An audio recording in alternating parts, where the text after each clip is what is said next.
সুপ্রিয় শিক্ষার্থী বন্ধুরা, আমি জুয়েল কিবরিয়া স্যার আবার তোমাদের সঙ্গে হাজির হয়ে পড়েছি।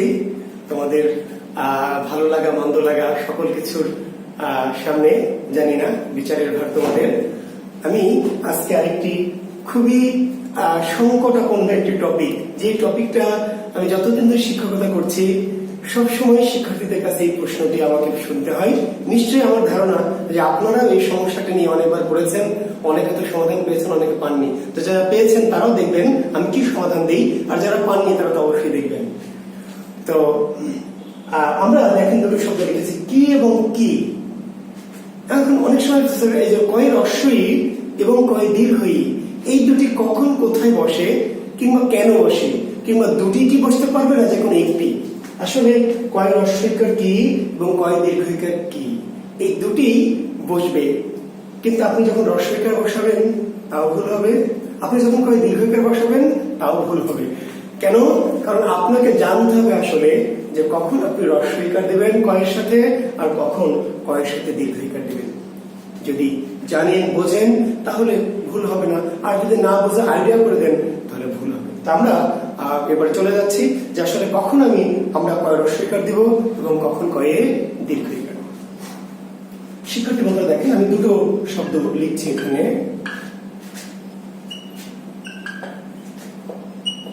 দুটি বাক্য লিখছি।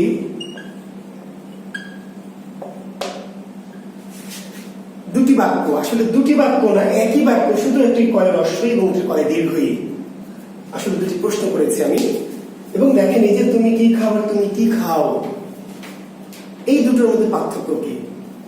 দেখেন, যখন আমি একজনকে ফোনে কাউকে বলছি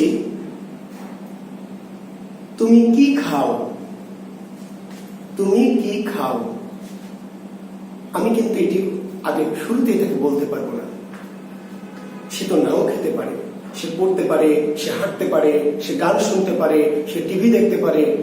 তাহলে তুমি কি খাও এই প্রশ্নটি করা যাবে না। প্রথমে বলতে হবে তুমি কি খাও, তুমি কি, তুমি কি, তুমি কি, আর একটা তুমি কি। অর্থাৎ একটি হচ্ছে রস্য আর একটি দীর্ঘ। শিক্ষার্থী বন্ধুরা, আমি ওই অনেক গভীরে যাচ্ছি না, রস্য দীর্ঘ নিয়ে হয়তো একটি ক্লাস পরে আমি তোমাদের নেব। আর নিশ্চয় তোমরা জানো যে এটা রস্যই আর এটার নাম কি দীর্ঘই। রস্যই এবং দীর্ঘ, রস্য যেখানে থাকে সেখানে উচ্চারণটা দ্রুত করতে হয়, তাড়াহুড়া করে করতে হয়। দীর্ঘ যেখানে থাকে সেখানে কি করতে হয়, একটু টেনে করতে হয়। তো এটা যখন এই বাক্যটি থাকবে কোথাও, তখন তুমি কি খাও না, হবে না। তুমি কি খাও না, তুমি কি, তুমি কি খাও। অর্থাৎ কি কে কোনোভাবে টানা যাবে না, যত দ্রুত যত শর্ট পারেন শেষ করবে, তুমি কি খাও। আর এরকম যদি বাক্য থাকে তাহলে হচ্ছে তুমি কি খাও। তাহলে প্রথমে যখন আমি কাউকে ফোনে বা দেখছেন একজনকে জিজ্ঞেস করছি, তাহলে তুমি কি খাও এই প্রশ্নটি আমরা আগে করতে পারবো না। আমাদেরকে করতে হবে তুমি কি খাও, তুমি কি খাও। তখন সে যখন বলবে যে হ্যাঁ আমি খাই, তখন আমরা জিজ্ঞেস করবো যে তুমি কি খাও। এবার সে বলবে আমি ভাত খাই, রুটি খাই, বিস্কিট খাই, তাই না, সানাসুর খাই, বিড়ি খাই, যা খাই তাই বলবে। তাহলে একটি হচ্ছে হ্যাঁ অথবা না। আমি যদি হ্যাঁ বা না জিজ্ঞেস করতে চাই কাউকে, তাহলে আমাকে প্রশ্ন করতে হবে কি দিয়ে, এই কি দিয়ে। বাংলাদেশের রাজধানী কি ঢাকা, বাংলাদেশের রাজধানী কি ঢাকা, তাহলে কোন কি। তখন আপনি বলেন যে হ্যাঁ স্যার ঢাকা। আর প্রশ্ন হচ্ছে বাংলাদেশের রাজধানী কি, বাংলাদেশের রাজধানী। আচ্ছা, ওইদিকে মনে হয় একটু বেশি চলে গেল, আমার ভিডিওর মধ্যে আমি রাখার চেষ্টা করছি। বাংলাদেশের রাজধানী।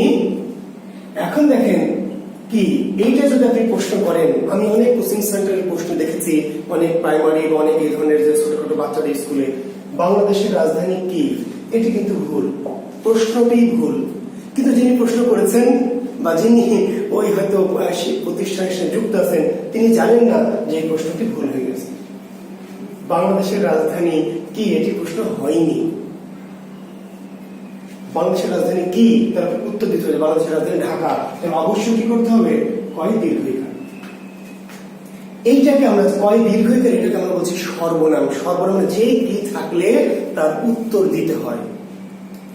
বাংলাদেশের রাজধানী কি? এটা ঢাকা।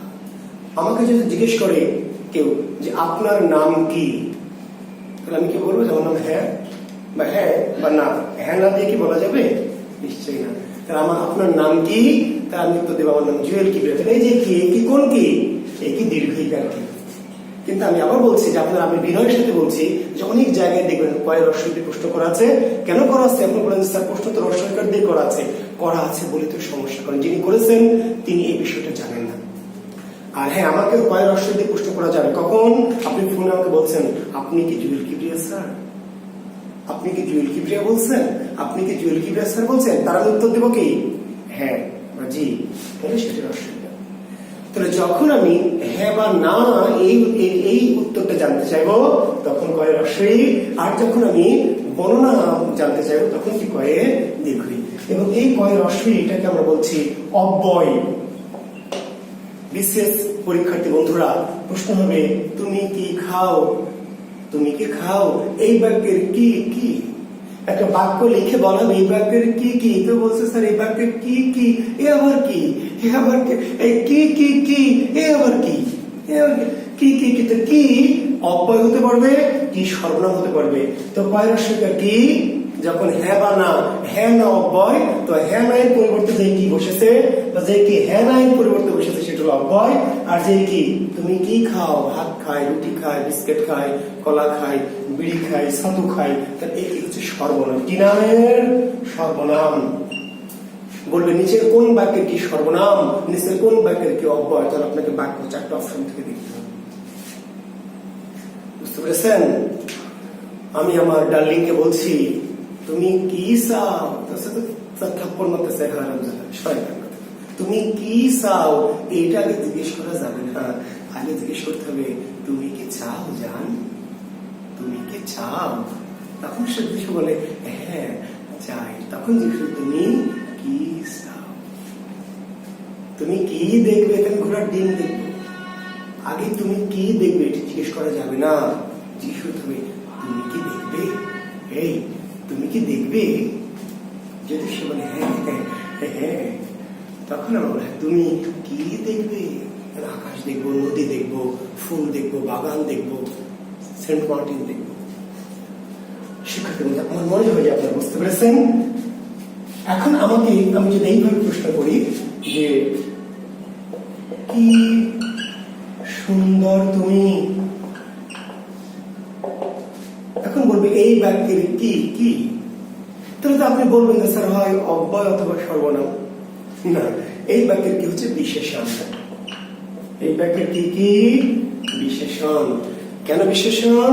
এই কি কোনো প্রশ্ন করেনি, প্রশ্ন করেনি, কি করেছে? অনুভব প্রকাশ করেছে, অনুভূতি প্রকাশ করেছে। কি সুন্দর, কি অদ্ভুত, কি অপূর্ব।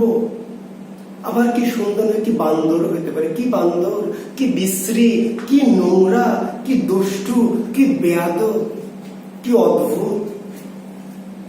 প্রশ্ন করেছে। আর যদি ছেলেটা কি পাগল, ছেলেটা কি পাগল, বলছে হ্যাঁ পাগল। কি পাগল যে ছেলেটা, ছেলেটা যে কি পাগল। প্রশ্ন করেনি তো ভাই, অনুভব। তাহলে যদি অনুভব প্রকাশ করে কোনো কি দ্বারা, এবং এই জন্য দেখবেন বিশ্বসূচক বাক্যের কি কিন্তু দীর্ঘইকার। ওই যে বাক্য শুদ্ধি, ছোটখাটো বিষয়গুলি অনেক বড় ক্ষতির কারণ হয়। কবি বলেছেন, মনে আছে কবির কথা, যে একটুখানি ভুলের তরে অনেক বিপদ ঘটে, ভুল করেছে যারা সবাই ভুক্তভোগী বটে। একটুখানি, কবি আবুল হোসেন বলেছেন, একটুখানি ভুলের তরে অনেক বিপদ ঘটে, ভুল করেছে যারা সবাই ভুক্তভোগী বটে। ছোটখাটো ভুল। এখন এই ছোট্ট বিষয়টি, নিচের কোন বাক্যটি শুদ্ধ, কোনটি অশুদ্ধ, বাক্যের যে শুদ্ধ শুদ্ধ নির্ণয়, আপনি কোনটা রস্বই কোনটা একটা বিশ্বসূচক বাক্যে অবশ্যই দীর্ঘইকার। প্রশ্নবোধক বাক্যে রস্বইকার হতে পারবে, দীর্ঘইকার হতে পারবে। ওকে, তাহলে যদি প্রশ্ন করে কি তাহলে রস্বইকার হলে অব্যয়, যদি প্রশ্ন করে কি তাহলে দীর্ঘইকার দিয়ে হলে সর্বনাম। আর প্রশ্ন করেনি, অনুভব প্রকাশ করেছে, কি সুন্দর, কি অপূর্ব স্রষ্টার মহিমা, কি সুন্দরী পৃথিবী, বিশেষণ। আশা করছি আপনাদের কি কি কি কি এমন কোন প্রশ্ন যদি আসে, তাহলে কোন বইয়ে কি উত্তর দেওয়া আছে, কোথায় কি আছে, এই নিয়ে বিভ্রান্ত হওয়ার প্রয়োজন নেই এবং সুযোগ নেই। বিভ্রান্তি বলে কোনো কিছু নেই, ঠিক আছে? কিছু আছে হয়তো কি অজ্ঞতা, কিছু আছে হয়তো মুদ্রণ প্রমাণ, কিছু আছে অসতর্কতা বশত বই পুস্তকগুলিতে নানানভাবে নানান উত্তর তৈরি হয়ে যায়। কিন্তু অবশ্যই আমরা সঠিকটা জানবো, শুদ্ধটি জানবো, এবং আশা করছি আপনারা আমার সাথে থাকবেন। আমার চ্যানেলটি জুয়েল কিবরিয়া, বাংলায় লিখবেন। আমি বাংলা শিক্ষক, বাংলাদেশ আমার প্রিয় দেশ, বাংলা ভাষা আমার প্রিয় ভাষা, এই মাতৃভূমি। আমি বাংলায় আমার চ্যানেলটির নামকরণ করেছি জুয়েল কিবরিয়া শিক্ষা, সাহিত্য, সংস্কৃতি। এই চ্যানেলটি আপনারা সাবস্ক্রাইব করবেন যদি ভালো লাগে, যদি আপনাদের মনে হয় যে আমাদের উপকার হবে। আর যদি মনে হয় যে অপকার হবে বা ক্ষতি হবে, আমাকে গালি দেওয়ার দরকার নেই, আমাকে আস্তে করে ছেড়ে চলে যাবেন, যাকে ইংরেজিতে আপনারা বলেন লিভ করা, ঠিক করবেন, আমার আপত্তি নাই। যদি ভালো লাগে একটু লাইক দেবেন। আর যদি আপনাদের কোনো মতামত থাকে, কোনো পরামর্শ থাকে, আমার ইউটিউব চ্যানেলের মেসেঞ্জারে আপনারা জানালে আমি আপনাদের সেই পরামর্শ অনুযায়ী, পছন্দ অনুযায়ী পরের টপিকটি সাজানোর চেষ্টা করব। সবার জন্য শুভকামনা। আল্লাহ হাফেজ।